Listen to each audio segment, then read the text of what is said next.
So the main thing I've discovered about the King James Bible, which wasn't known before, is that one of the translators was actually French. He'd been invited to London, where he arrived in 1610 by King James I, who of course had commissioned the translation in the first place. And the Frenchman's name was Isaac Casaubon.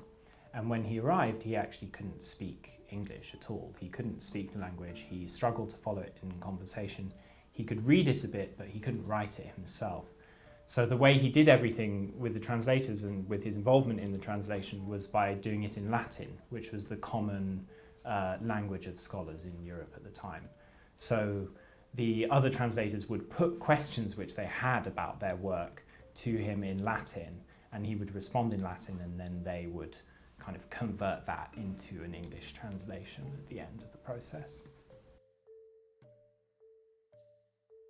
The way I found this out was by discovering a series of documents that had been sitting in libraries since they were written for up to 400 years, basically, but their significance for the King James Bible hadn't been realised. And the first thing I discovered was a copy of the Greek text which the translators were working from that had been annotated with handwritten annotations by one of the translators, John Boys. That led me on a paper trail to the British Library in London, where I found correspondence between that same translator, John Boys, and Casaubon.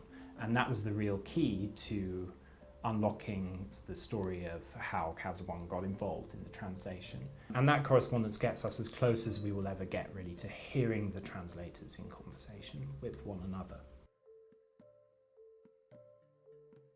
Well, I think the first thing to say is that we think of the King James Bible as a distinctively English cultural product. But actually, Casaubon was the most famous scholar of ancient Greek literature in the period. He was far more kind of famous and celebrated and preeminent than any of the translators who actually worked on the translation, and it increased the prestige of the translation from their point of view to have this Frenchman involved in it. So even something that seems very distinctively and quintessentially English can actually turn out to be a bit more complicated than that.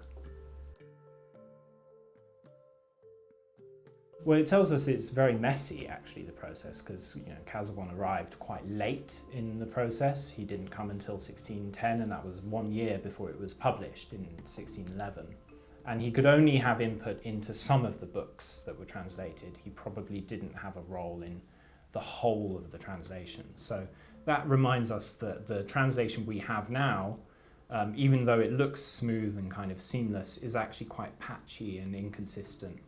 Another thing that the documents tell us is that translators disagreed with each other. They didn't always agree. They came up with lots of different solutions, but of course they had to pick one.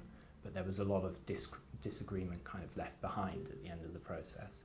And we don't always see that when we just look at the finished version.